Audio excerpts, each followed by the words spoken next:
میں اللہ پہ قربان جاؤں صدقے جاؤں کہ اس نے بھی توبہ کا دروازہ ایسا کھلا رکھا ہے، نہ کوئی عدد کی قید ہے، نہ کوئی عمر کی قید ہے، نہ یہ کہتا ہے 1000 دفعہ توڑ دی تو پھر قبول نہ ہوگی، نہ یہ کہتا ہے 60 سال عمر گزر گئی تو پھر توبہ قبول نہ ہوگی، بلکہ کہتا ما لم یغرغر، جب تک تیرے گلے کا سانس باقی ہے تیری توبہ کا انتظار رہے گا۔ اور پھر ساتھ یہ کہتا ہے کہ تو اتنے گناہ کر کے زمین سے اٹھا کر آسمان کی چھت کو لگا دے، پھر ایک دفعہ کہہ دے یا اللہ معاف کر تو میں سارے ہی معاف کر دوں گا، ولا ابالغ، مجھے پرواہ بھی نہیں ہوگی، پرواہ بھی نہیں ہوگی۔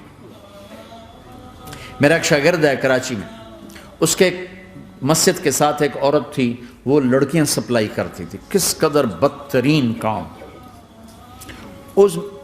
اس نے، میرے شاگرد نے اس عورت کے بیٹے سے دوستی لگائی اور اس کو میرے بیان کی کیسٹ دے دی۔ اس نے کہا یہ سن لینا۔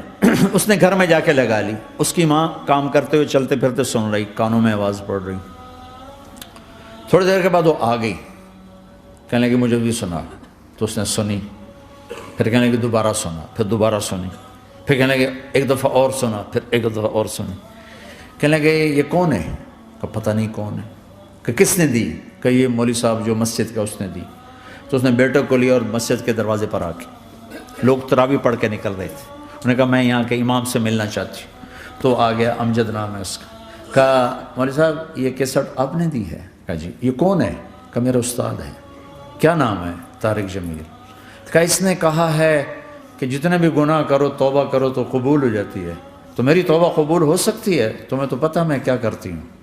کہا ہاں بی بی توبہ تو سب کی قبول ہے۔ کہا اچھا پھر میں تمہیں گواہ بناتی ہوں، میری توبہ، میری توبہ۔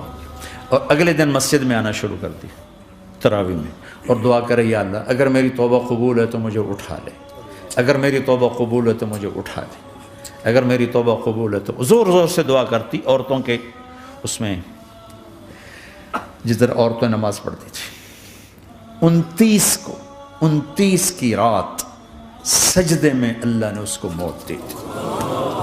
ساری زندگی لڑکیاں سپلائی کی اور موت آئی رابعہ بصری جیسے۔ توبہ ایسی چیز۔ میں نواب شاہ میں تھا تو ایک وڈیروں کو جمع گیا، وڈیرے مسجد میں تو آ نہیں سکتے، سندھی وڈیرے، تو ہم نے ایک وڈیرے سائیں کے گھر میں ہی بیان رکھ دیا، تو وہاں آ گئے سارے۔ تو ایک وڈیرے کو لے کر بڑی مونچھیں اور جلالی چہرہ اور بہت غلط زندگی، میں نے بیان کیا، وہ بیان میں روتا رہا۔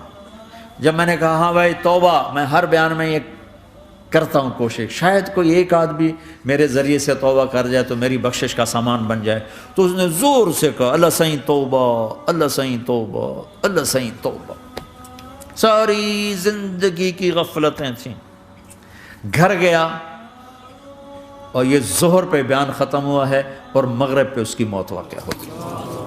ساری زندگی گناہوں میں گزار کے وہ گیا جنت میں، کہ توبہ تہدم ما کان قبلہا، کہ توبہ ہر گناہ دھو دیتی۔